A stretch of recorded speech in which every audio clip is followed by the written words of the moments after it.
चले दिखाओ।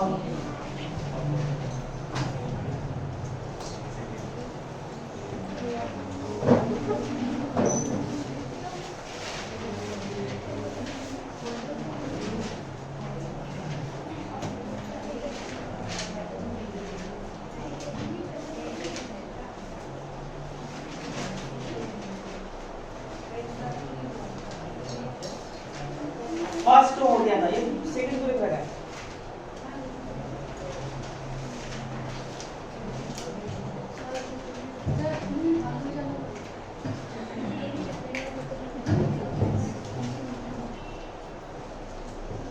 और एक तो क्या परावर्तन द्वारा हुआ था, अपवर्तन द्वारा अपवर्तन द्वारा भी लिख रखा है।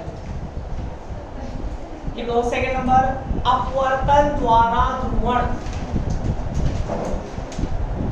अपवर्तन द्वारा ध्रुवण। इसमें लिखो बबलू, जब अध्रुवित प्रकाश किरण को, जब अध्रुवित प्रकाश किरण को किसी सतह पर, किसी सतह पर ध्रुवण कोण पर, जब अध्रुवित प्रकाश किरण को किसी सतह पर ध्रुवण कोण पर गिराया जाता है तो सतह पर परावर्तित प्रकाश किरण, तो सतह पर परावर्तित प्रकाश किरण पूर्णतः समतल ध्रुवित, पूर्णतः समतल ध्रुवित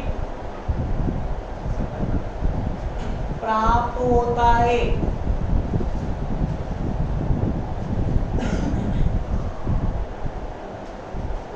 परंतु अपवर्तित प्रकाश किरण, परंतु अपवर्तित प्रकाश किरण आंशिक ध्रुवित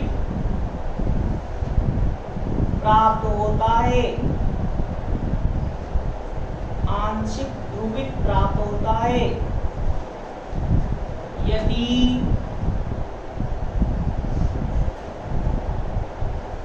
अपवर्तित प्रकाश किरण को, यदि अपवर्तित प्रकाश किरण को अनेक पृष्ठों से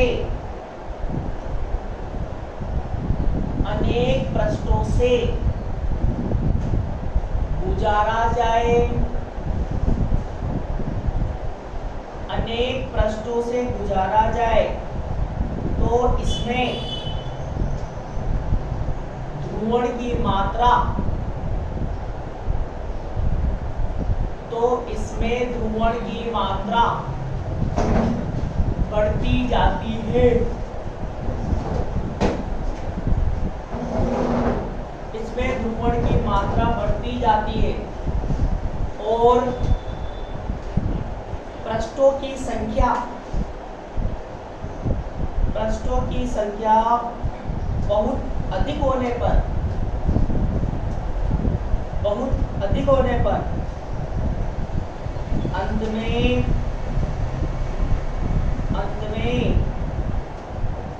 निर्गत अपवर्तित प्रकाश किरण,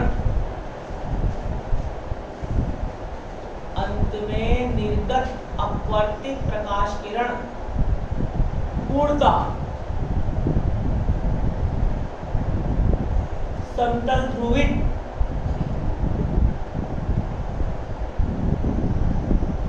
पूर्णतः समतल ध्रुवित प्राप्त होती है। इस घटना को अपवर्तन द्वारा ध्रुवण ध्रुवण कहते हैं। इसे नीचे चित्र में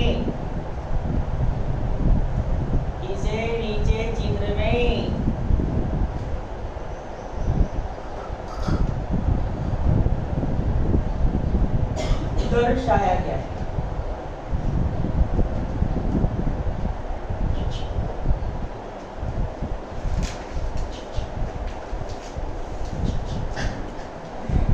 तो अभी कल अपन ने क्या देखा था? कल अपन ने क्या देखा था बबलू? अरे बोलो।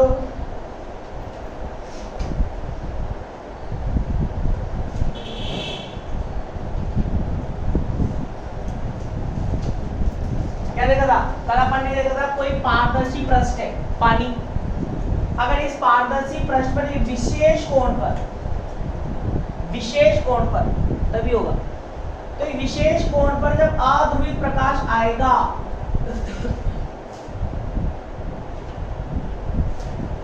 तो परावर्तित तो क्या होगा?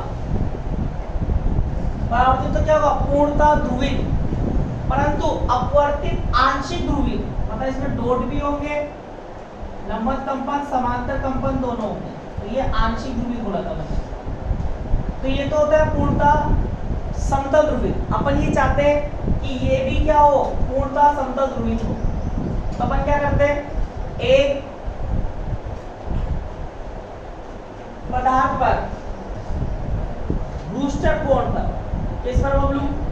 ब्रूस्टर कोण पर अध्रुवित प्रकाश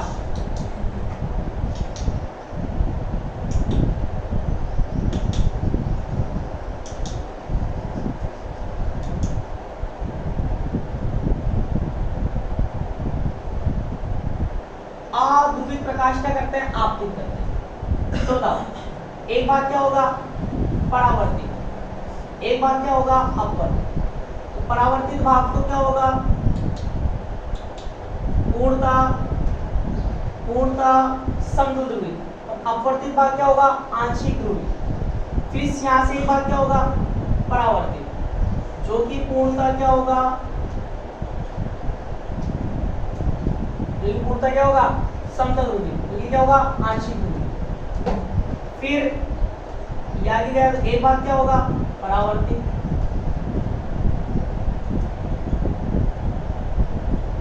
ये कौन सा भाग है? अपवर्तित भाग। जैसे जैसे अपवर्तित भाग आगे बढ़ता जाएगा, इसमें ध्रुवण की मात्रा क्या होगी? बढ़ती जाएगी।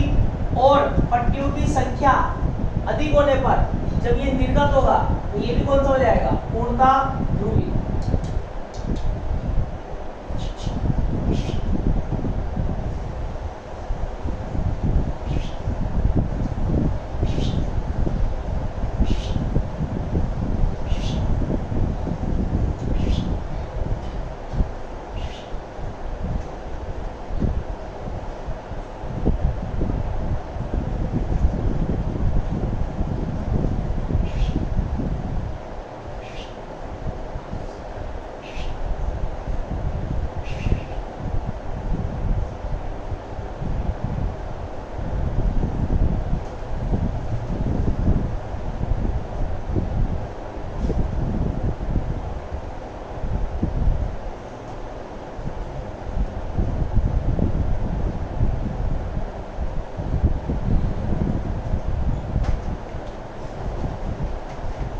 कौन से भाग हैं?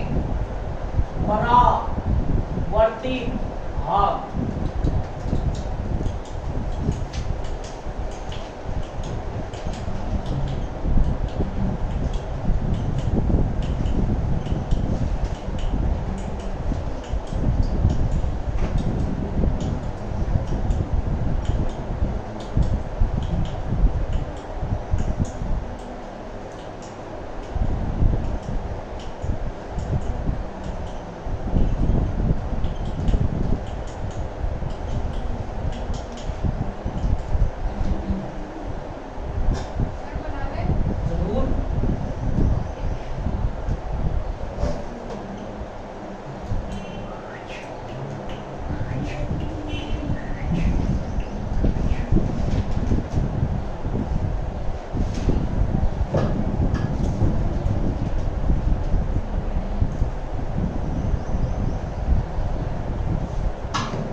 लिखो द्वि अपवर्तन द्वारा ध्रुवण,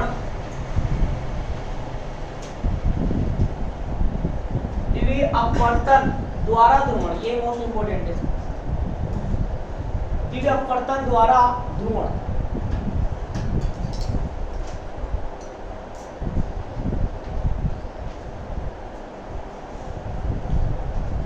अब द्वि अपवर्तन द्वारा ध्रुवण क्या होता है, सुनना ध्यान से।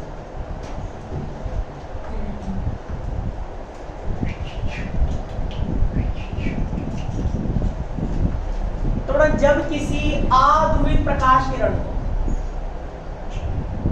जब किसी अध्रुवित प्रकाश किरण को किसी विशेष क्रिस्टल में ही द्वि अपवर्तन होता है, हर किसी में नहीं होगा। तो जब किसी अध्रुवित प्रकाश किरण को किसी विशेष क्रिस्टल जैसे कैल्साइट, किस पर, कैल्साइट पर आपतित करते हैं, तो ये आपतित प्रकाश किरण दो भागों में विभक्त हो जाती है। एक प्रकाश किरण ये और एक दूसरी ये। एक प्रकाश किरण तो क्या करती है, अपवर्तन के सामान्य नियमों की क्या करती है, पालना करती है। क्या करती है, अपवर्तन के सामान्य नियम की क्या करती है, पालना। प्रकाश किरण आई, माध्यम बदल गया तो पथ से क्या हो जाती है, विचलित होती है, इसको बोलते हैं ओ रे। क्या बोलते हैं, ओ रे। जो अपवर्तन के नियम की पालना करती है उसको क्या बोलते हैं, ओ रे मतलब ओ किरण मतलब सामान्य किरण। क्या बोलते हैं, सामान्य किरण मतलब ऑर्डिनरी रे। और एक प्रकाश किरण जो अपवर्तन के नियम की पालना नहीं करती है, माध्यम बदल गया फिर भी अपने पथ से विचलित नहीं हुई, इसको क्या बोलते हैं, ई रे या असामान्य किरण, एक्स्ट्रा ऑर्डिनरी रे। क्या होता है इसको, एक्स्ट्रा ऑर्डिनरी रे। तो ये अध्रुवित प्रकाश जब आता है, जब अध्रुवित प्रकाश को किसी विशेष क्रिस्टल जैसे कैल्साइट से गुजारता है तो भागों में विभक्त हो जाती है। एक भाग में क्या होते हैं, नमक कंपन, एक भाग में क्या होते हैं, समांतर कंपन। दोनों कंपन क्या हो जाते हैं, अलग अलग। इसको क्या बोलते हैं, द्वि अपवर्तन द्वारा ध्रुवण। द्वि अपवर्तन क्यों बोल रहे हैं, क्योंकि अपवर्तन से यहाँ पर कितने भागों में विभक्त हो रही प्रकाश किरण, दो भाग। जब अध्रुवित प्रकाश किरण को, जब अध्रुवित प्रकाश किरण को किसी विशेष क्रिस्टल, किसी विशेष क्रिस्टल ब्रैकेट में को कैल्साइट, किसी विशेष क्रिस्टल कैल्साइट पर गिराया जाता है तो अपवर्तन की प्रक्रिया के फलस्वरूप, तो अपवर्तन की प्रक्रिया के फलस्वरूप यह दो भागों में विभक्त हो जाती है। यह दो भागों में विभक्त हो जाती है। इसीलिए इस घटना को, इसीलिए इस घटना को द्वि अपवर्तन कहते हैं, द्वि अपवर्तन कहते हैं। आगे देखो, द्वि अपवर्तित किरणों में से, द्वि अपवर्तित किरणों में से एक किरण को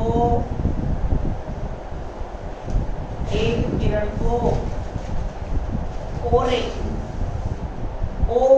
रे ब्रैकेट में को सामान्य किरण कहते हैं, और दूसरी किरण को ई रे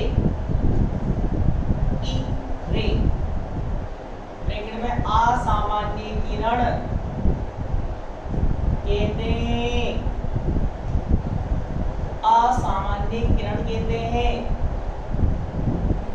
ओ रे अपवर्तन के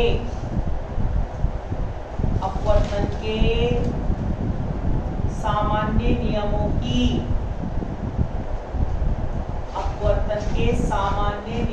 की पालना करती है।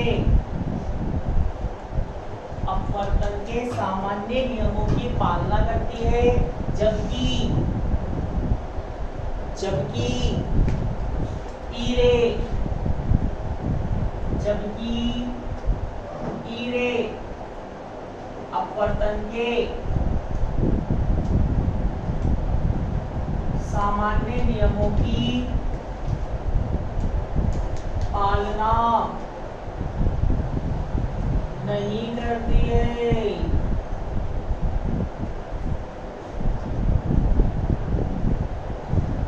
इसे नीचे चित्र में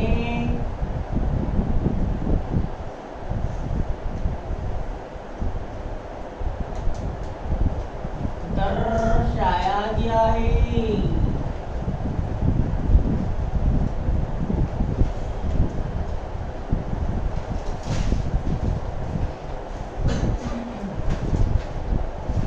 ये कौन सा प्रकाश है बबलू? आध्रुविक प्रकाश। किसी विशेष क्रिस्टल में ऐसा होगा, जैसे कैल्साइट। ये कौन सी है? एक्स्ट्रा ऑर्डिनरी ईरे, और ये ओरे।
गया।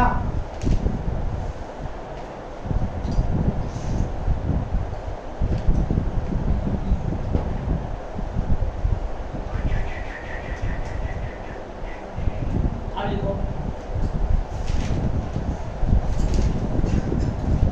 द्विअपवर्ती क्रिस्टल, नहीं इसी में पूछ सकता है। द्विअपवर्ती क्रिस्टल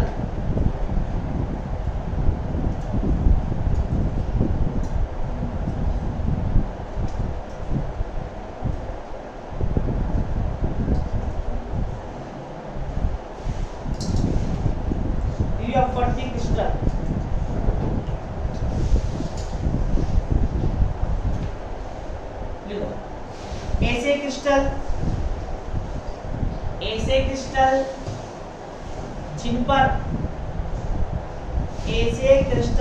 पर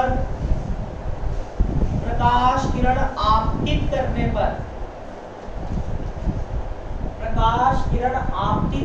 पर अपवर्तन की प्रक्रिया के फलस्वरूप अपवर्तन की प्रक्रिया के फलस्वरूप यह दो भागों में विभक्त हो जाती है। यह दो भागों में विभक्त हो जाती है। द्विअपवर्ती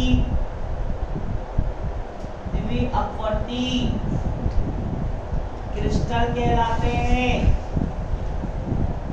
द्विअपवर्ती क्रिस्टल कहलाते हैं,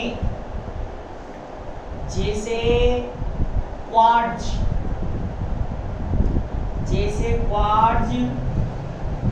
कोमा कैल्साइट,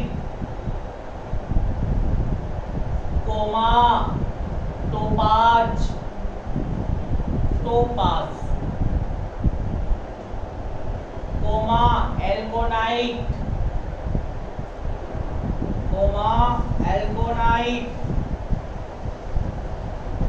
आदि। अगला द्विअपवर्ती क्रिस्टल दो प्रकार के होते हैं। द्विअपवर्ती क्रिस्टल दो प्रकार के होते हैं।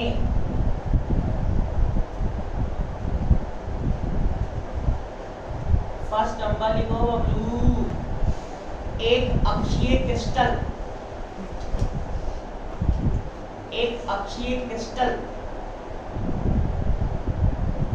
इसमें लिखो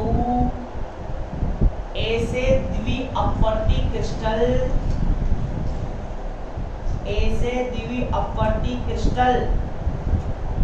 जिनमें एक दिशा ऐसी होती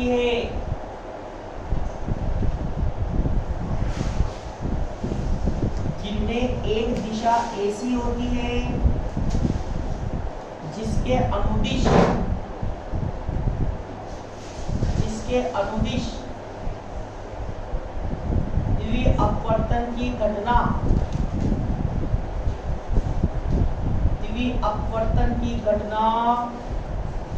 घटित नहीं होती है।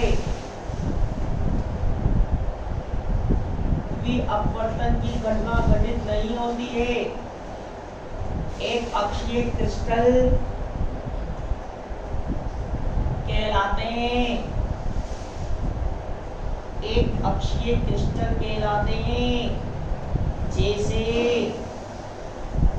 जैसे क्वार्ट्ज,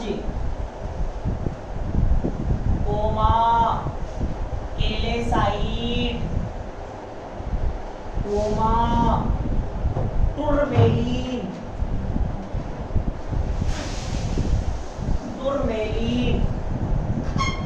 आदि। टूरमेलिन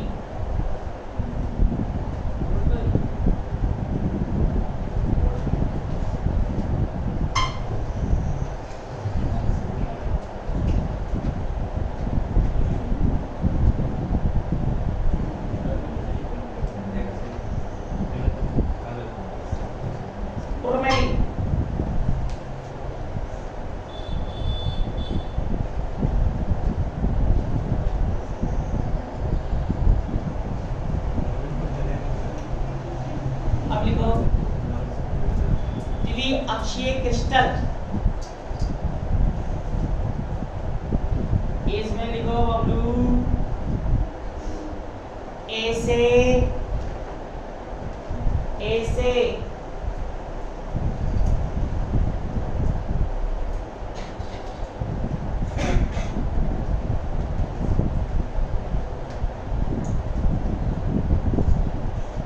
फर्स्ट वाले के लिए क्या करना है?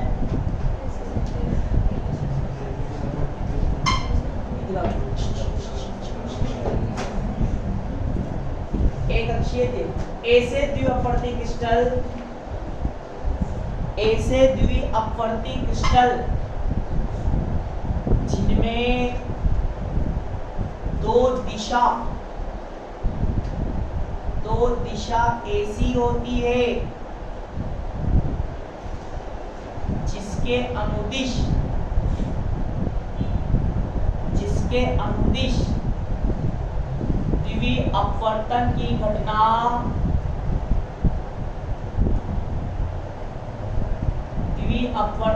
घटना घटित नहीं होती है, इन्हें द्विअक्षीय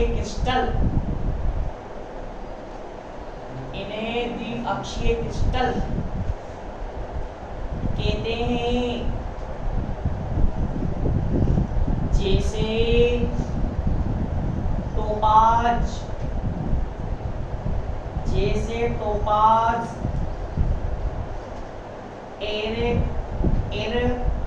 एरगोनाइट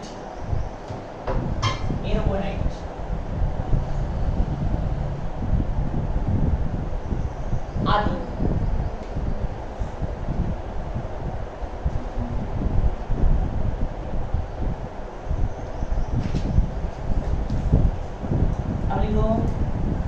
द्विवीय अपवर्तन की व्याख्या।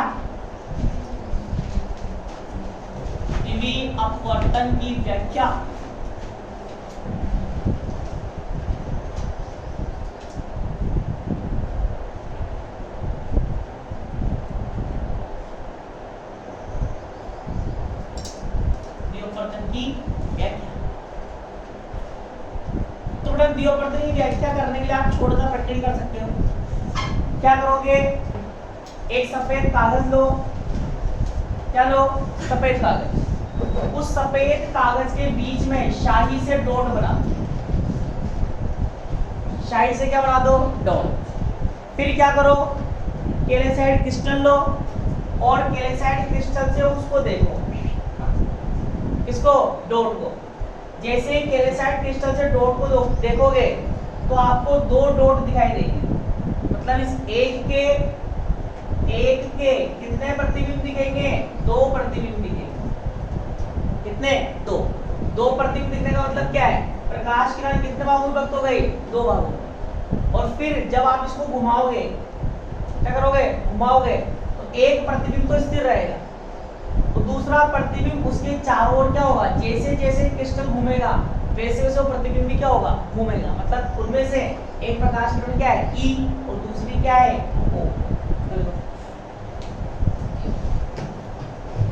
द्विअपवर्तन की व्याख्या। देखो इसके लिए हम एक सफेद कागज लेते हैं। इसके लिए हम एक सफेद कागज लेते हैं, फिर उस पर स्याही से एक बिंदु लगाते हैं, स्याही से एक बिंदु लगाते हैं, फिर इस बिंदु को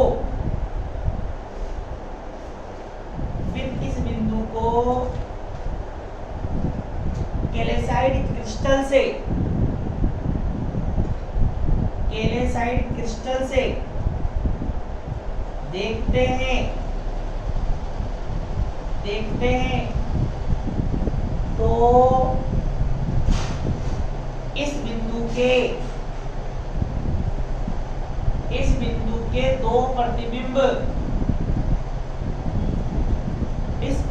के दो प्रतिबिंब दिखाई देते हैं।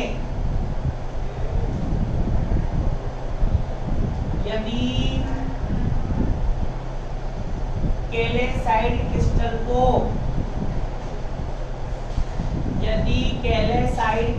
को आपतित किरण की दिशा के अनुदिश घुमाया जाए, एक प्रतिबिंब एक प्रतिबिंब स्थिर रहता है जबकि दूसरा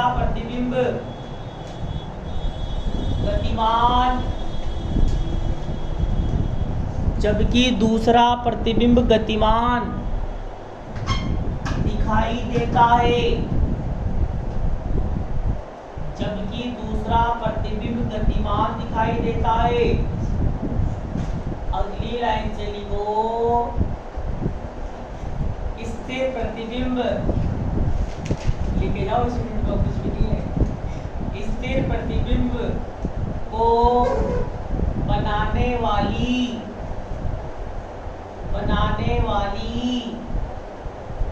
प्रकाश किरण को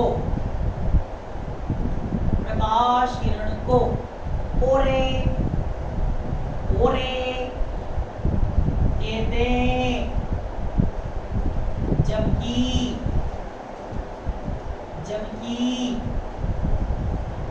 गतिमान प्रतिबिंब को बनाने वाली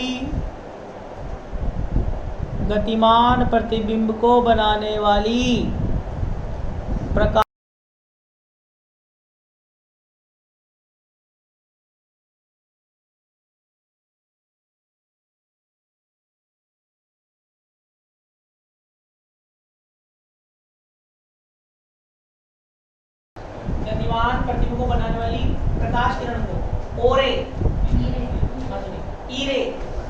ईरे कहते हैं। अब एक क्वेश्चन लिखो,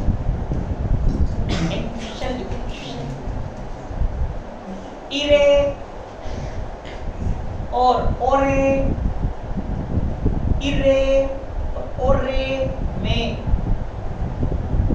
अंतर लिखिए।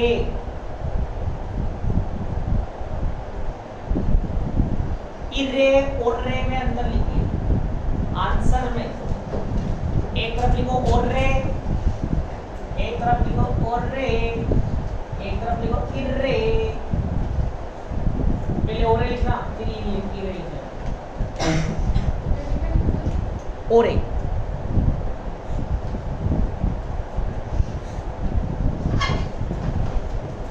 पहले ओ फिर ई लिखना। एक दो अंतर तुम बता सकते हो। पहला अंतर सब जानते हैं, ये अपवर्तन के नियमों की पालना, ये और तब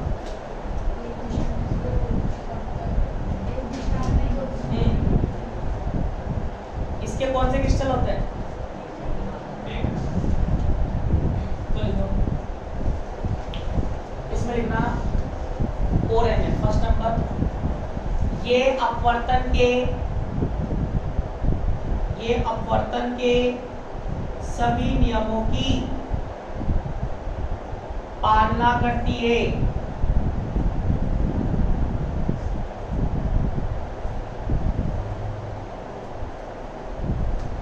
उधर लिखना, ये अपवर्तन के नियमों की पालना नहीं करती है।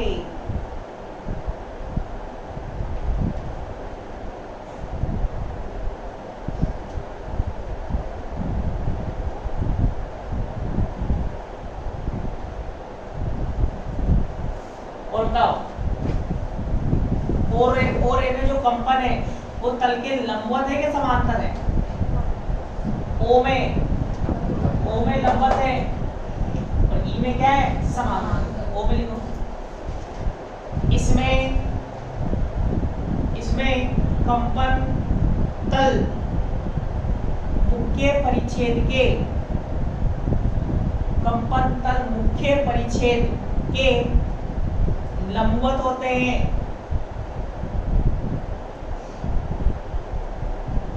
उसमें लोग समांतर होते हैं, लंबवत को समांतर करते हैं।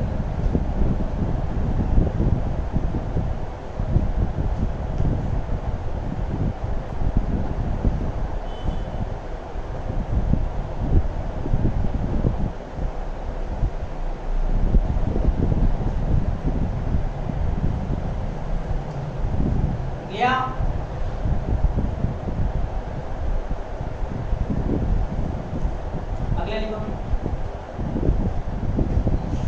ओ रे का जो तरंगाग्र होता है वो गोलाकार होता है, ओ रे का तरंगाग्र गोलाकार होता है। क्यों? क्योंकि ये सभी दिशाओं में समान रूप से बढ़ती है। सभी दिशाओं में समान रूप से बढ़ेगी तो तरंगाग्र कैसा होगा? गोलाकार। ये सभी दिशाओं में समान रूप से नहीं बढ़ती है तो इसका तरंगाग्र कैसा होता है? दीर्घवृत्ताकार। इसका तरंगाग्र गोलीय होता है।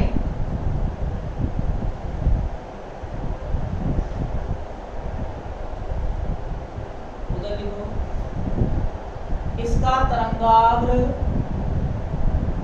दीर्घवृत्ताकार होता है।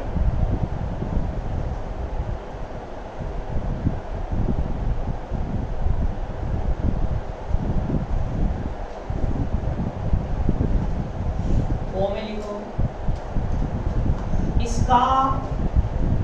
इसके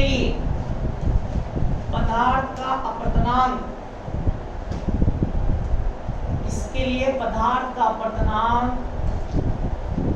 दिशा पर निर्भर नहीं करता है।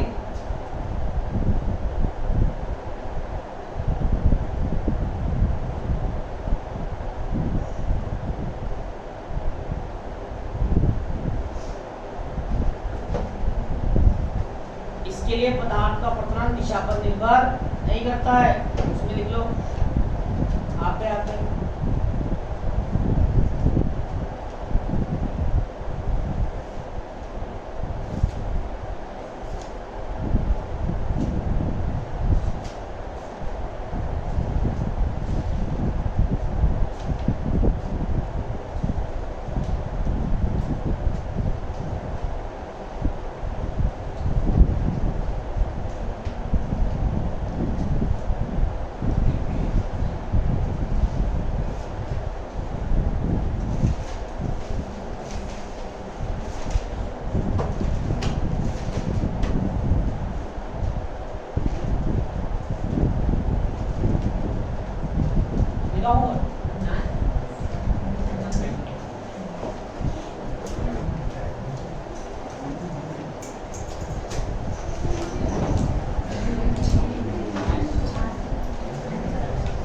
तीन से 5 में किसी को समस्या?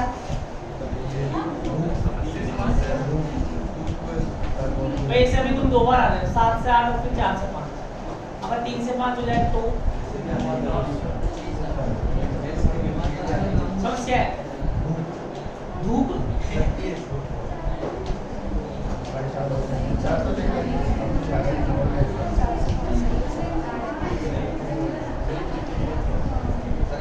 चलो कल तो ये टाइम आओ सुबह शाम, आज तो शाम को ऐसे